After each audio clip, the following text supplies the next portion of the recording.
Are you a teacher who's been working on building boundaries so you can say no to the things that are taking away from your personal time? Or are you a teacher who has tried to set boundaries in the past, but because of the negative reactions of others at school, you've backed off of those boundaries and you have fallen back into old habits and old beliefs about your worthiness to build boundaries around your time? If so, this video is for you. I'm going to be interviewing my friend Chrissy Nichols, who is also a life coach for teachers, and we are going to talk about how to build manageable time boundaries around the things that you value most and how to handle the negative reactions that you may get from some teachers who are not doing the same for themselves. If you're new around here, hi, my name is Amber Harper. I'm a full-time kindergarten teacher and your teacher burnout coach, and I'm on a mission to help teachers to build happier and more fulfilling lives and to create a sustainable career in education. In this episode, Chrissy and I are going to talk about why it's so important to build intentional time management strategies into your daily and weekly routine. We're going to be talking about transitioning from reactive to proactive planning and preparation. And we are going to talk about the challenge of building new boundaries and what it will look like and sound like for you to move through those challenges so that you are normalizing your new boundaries around your time and your mental health. And finally, we're going to teach you a strategy called neutralize and normalize to help you to approach and handle those negative situations. All right, without further ado, let's dive into my interview with Chrissy Nichols.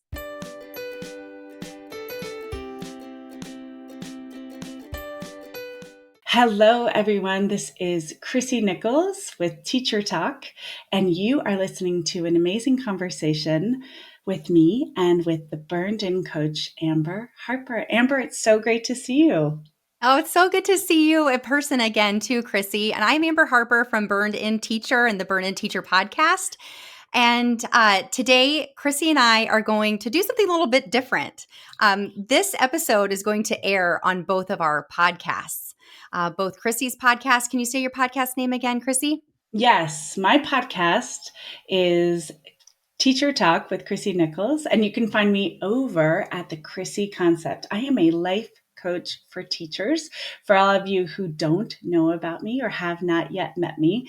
And the coolest part about this conversation is we're going to use it for my podcast, for Amber's podcast, but also for maybe our YouTube channels or Mhm. snippets on our grams. So Yes.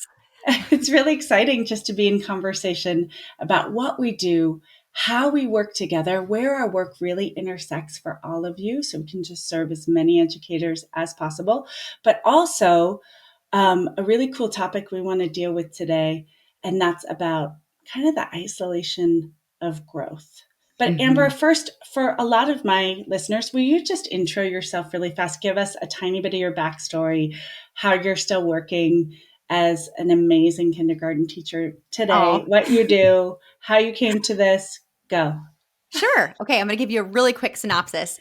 So, right now, I teach kindergarten, but this is my 15th year of teaching. I'm very open and honest about the fact that I have left teaching twice and come back twice. So, I'm like the poster child of burnout and how you can use it as an opportunity for growth. And that's what Burned In Teacher is all about. It's not about being positive Polly all the time, but it is about looking at these challenges as an opportunity to change and grow with those challenges rather than fight against them or let them disempower you or turn you into a victim of your circumstances. And so Burn In Teacher was born in 2016 after I was inspired to become a Google trainer. And it just all sort of evolved from there into blogging, then podcasting. I speak. I ended up writing a book called Hacking Teacher Burnout and built a course to help to empower teachers to be their happiest and most fulfilled selves, both in the classroom and in life. Because when I was struggling with burnout for the first 8 years of my career, I continued to take my own power away or let others take it away. And I finally hit a rock bottom moment in 2014. I had an infamous breakdown in front of my teacher friends. And that was really my rock bottom moment where I had to decide to become my own hero instead of waiting for somebody else to come in and save the system of education and save Amber and save her school district and change everything and make it better. I had to be that change for myself. And that's when I really started to dive into self help and personal development. And that's where Burned In Teacher was essentially born. But the domain and the podcast and everything didn't really start up until 2016 through 2018. And now here we are, Chrissy and Amber, talking about, how it is that we can take our power back, especially for this upcoming school year. When this episode launches for my audience, I'm already going to be back in school. We always start early August. And so I want to talk to everybody today about time management and how we can choose to spend our time more efficiently, and how that will help us to begin, if we've never set boundaries before, to begin to build a very essentially simple boundary, which is the boundary of time. And then we're going to transition over to Chrissy, and she is going to talk about a concrete thought plan where you can create boundaries around your thoughts and your beliefs when you return to school with this amazing time management plan. And you've obviously worked on yourself this summer because you're listening to these podcasts, right? No matter where you're listening, you've worked on yourself. And unfortunately, not everybody has done that for whatever reason. There's no judgment there. It just is.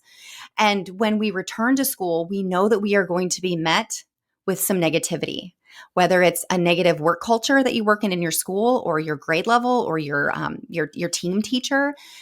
Negativity comes in different forms and fashions for all of us, but Chrissy's really going to walk us through what it is that we can do to begin to build those thought boundaries. So when we are in that awkward stage of, I'm not miserable anymore, so I'm not surrounded by a bunch of other miserable teachers. I'm now on the other end of the spectrum where I'm actually feeling really in control of my time and my actions and my habits and my boundaries. And now I'm feeling a little alone over here because I don't Mm-hmm. really know how to navigate around all of these negative Nancy's, if you will. The people that kind of bring us down whenever we are just trying to go up or to stay at that baseline where we are. Well, and I love that, Amber. I love, as educators, we lay out what you'll be learning in this podcast and how to navigate that sort of isolationism of your own heart and mind and spirit. Mm. Navigating these communities in the faculty room or around a lunch table where you no longer feel like you have what your old version of you had to add. And I Mm-hmm. also want to just double click on the fact that this is so important. Whether you have gone through Amber's amazing course, which I highly recommend, or if you're doing work on yourself. Many of my clients come to me for relationships. They want to heal their relationship with their self, with their mom, with their spouse, with their partner, with their best friend, and with themselves. They want Mm-hmm. more body balance. And that's where I was. I loved your story about burnout because I was there in my sort of 22nd year of teaching. And I was in this really isolated space of, I love the kids. I don't love the kids. Do I want to leave? Do I not want to leave? It was a really weird space until I found coaching and until I found this work. And so I'm really excited to talk about this because I just want to remind everyone you can apply the thought strategy I have to anything, whether you're working Mm-hmm. on time or whether you're working on body balance, wanting to lose the old COVID weight, or just loving the body you're in right now, or relationships. This is really going to be a threefer. If you're working on time, great. But if you're just working on anything, I think what we're going to speak to today really resonates with what everyone's hoping to be able to apply, right? And knowledge Yeah. is always applicable. That's what we teach our students. We're going to apply this to another area of our brain space. Oh, and this is going to be so important too, because when you change your beliefs and your actions Mm. around how you spend your time, people notice, because they will notice that you are in different places and spaces than you were before, or that you are not in places and spaces that you used to hang out in, and you're not hanging out with the same people that you're hanging out with because you are not going to make the time for that anymore. You are making the time for things that are the most important for you and the people in your school who build you up and who help you to move forward rather than to stay stuck in that cycle of chaos and overwhelm and frustration and negativity. And also, although this is about, like, I'm going to be teaching you about how to build time boundaries, It's really about so much more than that, because this is going to create a ripple effect of change. And change can be scary. Change can be scary because it's you're changing and nobody else is. And so you feel like a moving target, right? If it's okay, Chrissy, I'll dive right into how it is that we can start to build these time boundaries, Let's and do it. then what we can begin to do with your help, how we can deal with maybe these hesitations or these fears surrounding making significant changes in your schedule, and who you hang out with and what you're doing with your time at school. Does that sound good? That sounds great. Let's do it. Okay. So, first of all, I want to tell you, and Chrissy and I had a short conversation before we hit record, that Chrissy and I are on the same wavelength when it comes to believing that the way you use your time is a choice. Even, and I'll take it to even this level, the fact is, I'm choosing to go back to the classroom this year.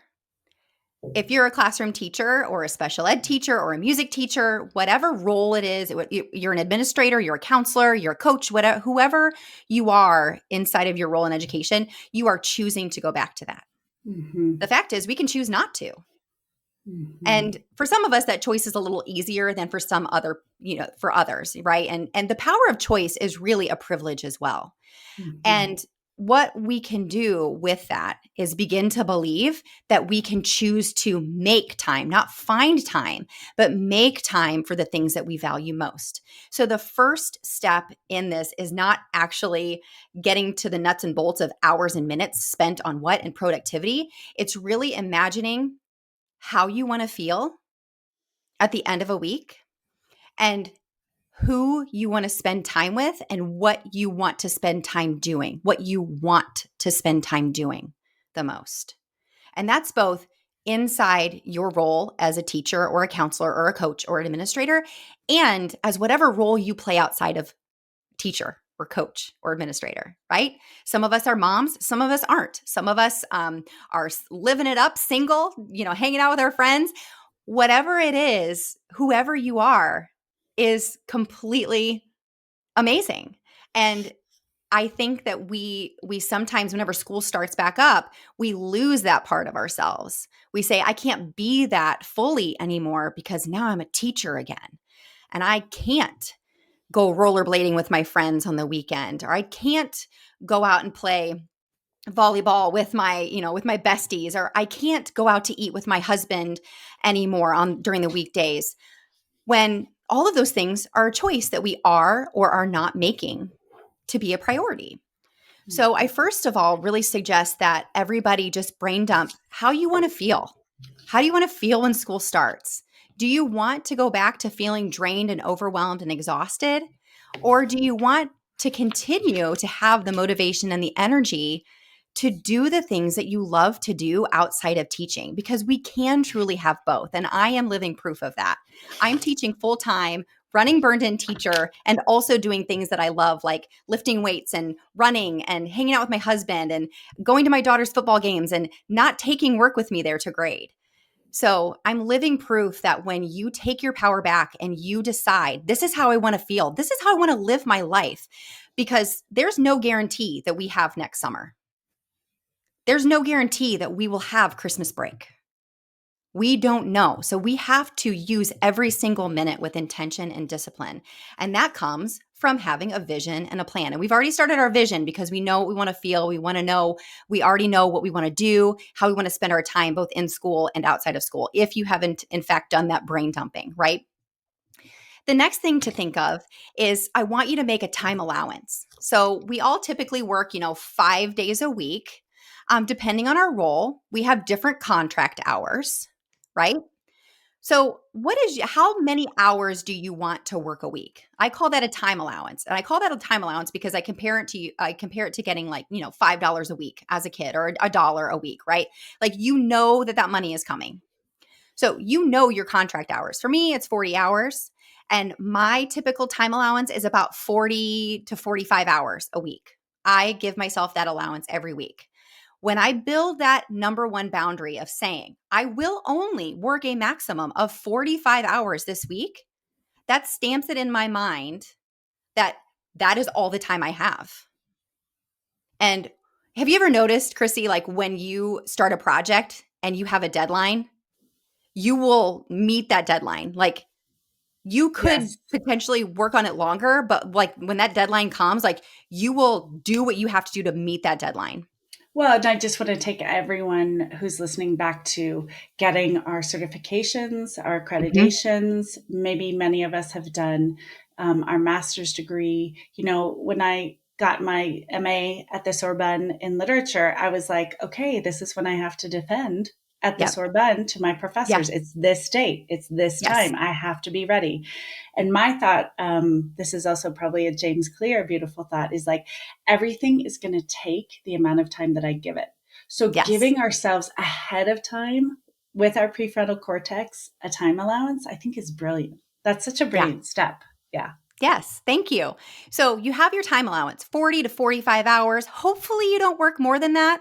But I also tell people show yourself grace. If you're used to working 60 hours plus a week, because you've just left it completely open for anybody to take, including the universe and other things that come in and take our time, this is going to be a process. So maybe it's 55 hours the first week, Mm-hmm.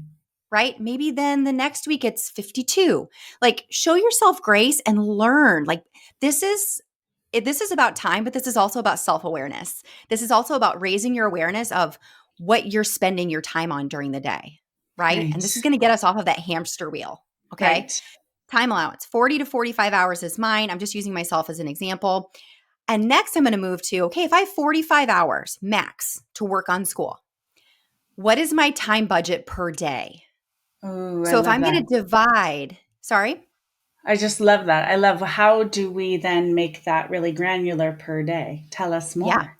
So we then go day by day and we plan out our week, either Monday through Friday, or you can do Monday through Sunday. I remember when my daughters were really young, they're now 20, almost 22 and 15.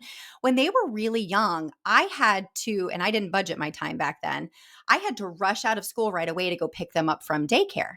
Right. Well, our youngest especially.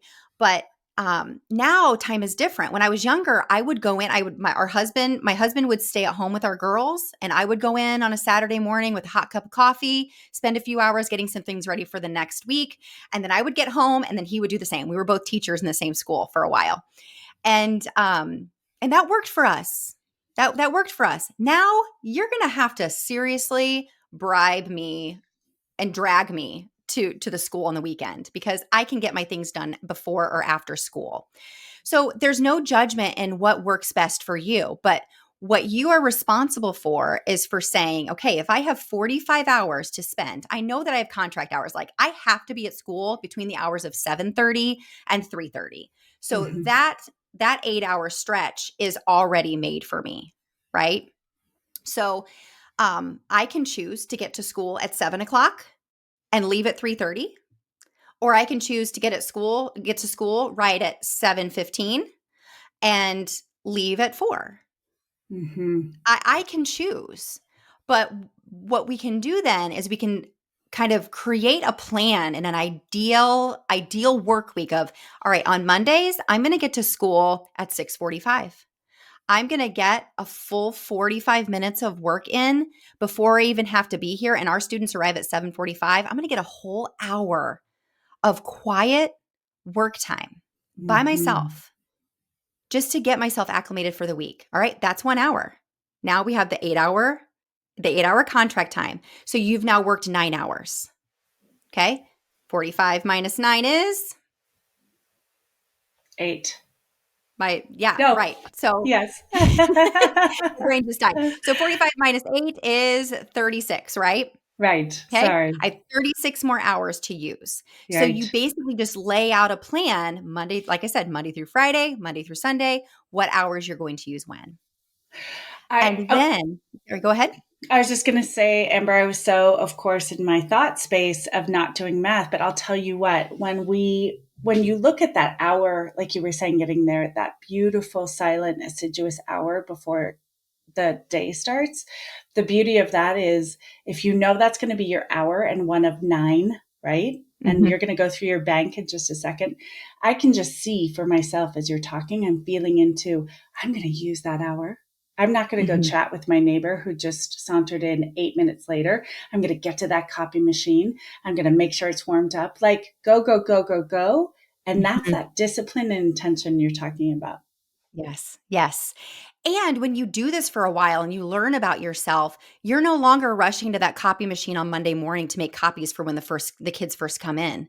When you're using that time intentionally, you're coming in Monday and your whole week is basically planned out and prepped. Yes. Now what you're doing is you are grading and entering grades. Maybe you're answering those emails. Maybe you're doing all of those little minute tasks that kind of pile up over time because you have been very structured in how you use that time. So I'm going to quickly go through the last step of this. And this is within those hours now. Like now you are going to do something called blocking and batching, or batching and blocking rather. You're thinking about these tasks that go together: grading, entering grades, entering the data. Those three things go together. So you create a block of your time during your day, whether it's during your prep time. I know this is different for everybody. We could have a hot discussion about prep time and the lack of it. But you could do this before school. You could do it after school if you budget your time for this, or you could do it during that prep hour, right? You could do your planning, prepping, and printing, the three P's. You could do those three things together and you could do it one subject at a time for the whole week ahead. This looks different for everybody. We're all very different in how we structure our time and how our brains work and process and planning. And none of it's wrong. The only time that I truly feel like we get things wrong is when we leave our time wide open for anybody to take from. And I feel like it's wrong because it's disempowering us and it's making us Mm-hmm. feel like we don't have any control, when this is just the beginning of building beautiful boundaries, because you're going to have to start now because you have this time allowance and time budget built into your days and weeks and months. You're going to have to start to say no to things Mm-hmm. because you're saying yes to yourself. You're saying yes to your schedule. You're saying yes to those things that you love to do outside of school. And this is kind of where Chrissy comes in, because you're going to be met with some resistance from both of yourself and other people when you've now set these time boundaries, and now you're having to set these boundaries with people that are like physical boundaries. They're also, time boundaries as far as, I'm sorry, I don't have time to help you with that right now. Like how to have those conversations and to build that concrete thought plan for how you're going to address these things whenever they happen, because they will. Yes, they will. And listen, whenever we are changing and growing and integrating those three steps, and Amber, you let me know if I have these right. How do I want to feel at the end of the week? I think that is so important, getting to that core value. What is my time allowance? And being using realism and love there, right? Like not Mhm. being hard on ourselves or using your tool to beat ourselves up. Everybody, you're not allowed to use our work against yourselves. I'm just going to say that right now. We're not going to let you. And then the third one, which I love, is that I love a tool that I used to have in my classes called chunking and chewing, but it's that Mhm. batching and what was that second part? Batching, Blocking. blocking, and putting those Blocking. things together. There's three P's: prepping and printing and planning. And that's beautiful. If you have those tools and you're already putting them into place, Amber, you and I were talking about, as we said before we got on, this idea even of cruising through the faculty room, and you are going to be different.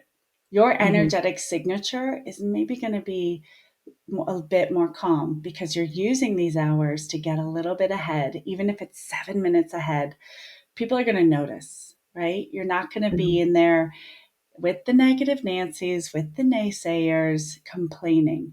As you said, Amber, what I love about what you said is like your boundaries are going to change and shift, even your thoughts about school, when you're coming from a more calm, rested, and still place. And in coaching, I always talk about every victim needs a villain. So when Mhm. you're not engaging in these villainous conversations, or even when you're coming out of summer, and as you said, somebody says, well, it must be nice to have worked on yourself. It must be nice to have had the money to do this incredible time program with Amber Harper and the Burned In Coach. It must be nice to get coaching with Chrissy. you're going to need a strategy for that. And I want to give you a tool. They're just like Amber's work. I love alliteration. We love a good alliteration. And it's called neutralize and normalize. Because as you grow, you're going to feel that neutrality of growth, or you're going to feel that positivity of, hey, this is working. My Mhm. old self would have done this, but my current self does this. My old me would have let my porous boundaries go out there into school. My current me is like, nope, I'm walking with purpose to the bathroom because I Mhm. know this is my time allowance and I don't Mhm. want to work on Saturday. So that can be incredibly lonely. And the neutralize and normalize piece is this. The very first part is really just being with, right? Like when you feel that feeling of, ooh, I'm getting some pushback from the gals I used to talk to, and I'm not joining in their reindeer games. I'm not running their negative shenanigans about what I didn't get and the class I don't have and the students that are awful and I have all of them. Mhm. First of all, I just want you to notice and be with it. And can you just name it? Like, oh, this is sadness. This is rejection. Mhm. I'm not with the cool girls anymore or cool guys. I'm I've nothing to really add. I'm kind of just in this lonely place, this gray growth of just neutrality, this gray space of unchanging. So just first of all, notice and be with, be with, be with. And Mhm. then the second part of this is normalize by just, this helps my own telenovela brain calm down when I just see those people gathered around a table and I just go, oh, four colleagues. They are humans. They are talking. They are talking about school. They are my colleagues. They are sitting. They say words in English out of their mouth holes. I mean, it sounds so funny, but what it does, and I love that you're laughing, is it allows us to get into our watcher brain and out of the, oh, they hate me or they're really negative or I hate Getting out of those them. feelings. Yeah. Those Yeah, stories that we tell ourselves when they may or may not even be true. totally. Absolutely. Mhm. So just kind of like just normalize sort of what's happening, get neutral about what you're seeing. I'm seeing this, Mm. I'm seeing this, I'm seeing this. And then the neutralizing and the normalizing for yourself is like, okay, yeah, these people are gathered around a table talking and I'm not engaging. I want you to use the words, so what? Mhm. So what does that mean? That means, oh, this work is working. That means Mm. old me would have done this, and current me is sticking to my time allowance. Old me would have noticed and joined in and maybe felt really bad then about maybe talking some shizzle about another colleague. Because, right, Mm. the drain of Mhm. negativity tends to go down to, well, I heard, and this trustee parent, and that board, and we're not going to get, and what I didn't know. So just notice, like, oh, so what? So, what is up for me is I'm sticking to my core values. I'm really valuing me. I always think, and maybe we can ask Amber people just to add this into their before they brain dump. I have the exact same tool. So, if you're doing Amber's work, you're doing both of our work. Just this, I call it a thought download, just to get all your thoughts down. But maybe at that beginning of the week, when you think, how do I want to feel? I always like to go to, I'm way more valuable than any gossip that I can Mhm. hear or I can give. Mhm. I value my time more than gossip out there.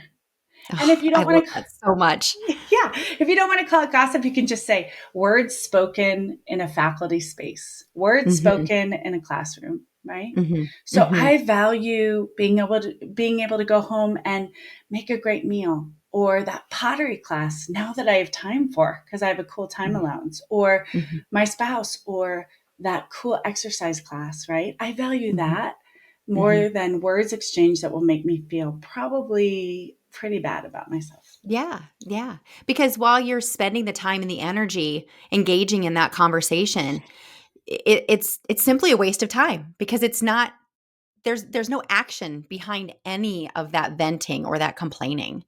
It's just time wasted. And I believe that venting is healthy. Like it's good to be able to get out your harsh feelings that you have, because harsh things happen during the day, right? But there's a difference between doing it every day around the lounge table and spending time engaging in that conversation every day, and once in a while just having a good old fashioned vent sesh that just helps you feel like, oh, it just feels Yeah. good to get that out, right? Yeah. Now I can move on. And I think the last part of this you just named, like the differentiation, I believe that our thoughts and our emotions are always going to be 50-50, right? The Mm, statistic mhm. of we've got 60,000 thoughts every day in our brain. What is it? 82% of those are negative. And of those 82% negative thoughts, like over half are thoughts that we run every day and all the time, Every day. Yep. right? But if you can just expect that this growth process, sometimes I call it the river of misery, because when you start to work on yourself and see what you want to change, you're like, oh, I had no idea what I was doing to avoid all this. I was overeating, I was over drinking, I was buffering, I was overworking, I was overgrading, I was staying in the classroom till all day Saturday, whatever the overing is, over Mhm, Netflixing, whatever it is. Once you start to see it, just notice like, oh, this is the 50-50. mhm, Sometimes Amber and Chrissy's work is going to feel amaze balls. And I want to mhm. shout it from the rooftop and teach all my students how to feel a feeling. And then sometimes it's going to feel lonely, frustrating, rejecting, not great. And just your awareness of just like almost making that a lesson plan for your mind. Mm. Oh, it's coming. I think is Yeah. really going to be helpful. Yeah, absolutely. So, Chrissy and I both have some resources that we would love to share with you that can help you to do this work if this is brand new to you, or maybe you've heard it before but you haven't taken action. That's something that I believe so much in. I don't want this to be shelf help. I don't want you to listen and put no action behind this, because action breeds action. Even if it's a small action, there are so many amazing ripple effects that taking a small action will have on your life. So this process that I talked about, I've called it time budgeting for quite a long time.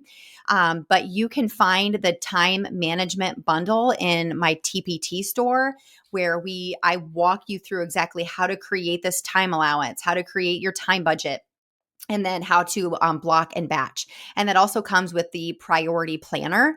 And that helps you to build a weekly priority list so that you can more easily build those blocks and batches into your days and hours of your school day. Thank you, Amber. That is so important to know how to find this, right? Mm-hmm. As for me, if you go over to my website, which is www.thechrissyconcept.com, because we all teach in concepts. So then it will Mm-hmm. become the Amber concept and the Sarah concept and the Dan concept. It's for you. You're going to Love it. make through your action this work for you. You're going to find all kinds of freebies, including if you click on a resource called Neutralize and Normalize. I'm going to take you through this process. So it's an Oh, easy, hot, quick, not much time.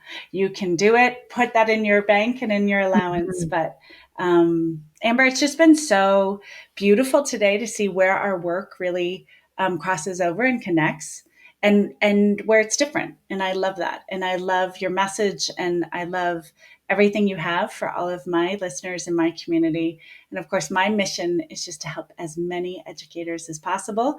I want to put coaching in every school. I would like administrators to be paying for this. Heads of school, if you're listening, please come to me, because I Mhm. really believe that coaching should be a basic human right. Managing our minds is the best gift we can offer to our students, a very well regulated adult. You might be the only adult in the room that your students know who feels, at least at times, well regulated. So, Right.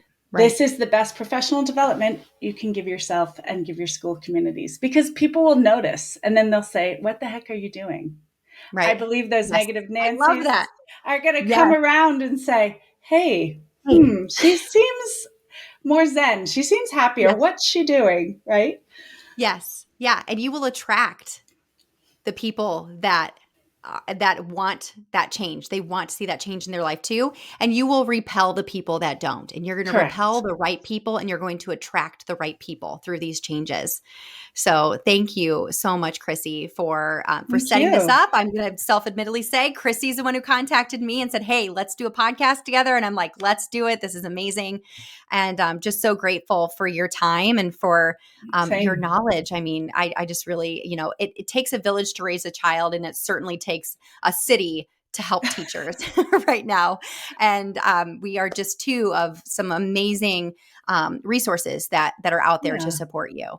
Yeah. So whether it's through us, whether it's through somebody else, we just Right. both want you to find the help that you need in order Right. to move forward, because you do not have to stay in this negative spiraling, frustrated, miserable place if you are in fact there. And I've been there, and it's no place to stay.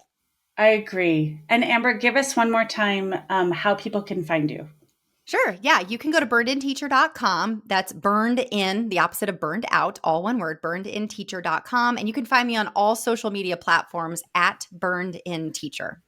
That's amazing. And you can find me at thechrissyconcept.com. That's THE, Chrissy, CHRISSY, concept, CONCEPT.com. You can find me on my podcast where you're listening right now, Teacher Talk with Chrissy Nichols. And today it's Teacher Talk with the amazing Amber Harper and Chrissy Nichols. So this has Love been it. such an incredible conversation. I feel like the start of many. We got to do a I series, love it. lady. Let's do We're it. doing okay. Hey, everybody, have an amazing week out there, and take care of yourselves. And burn on. Burn on. I love it.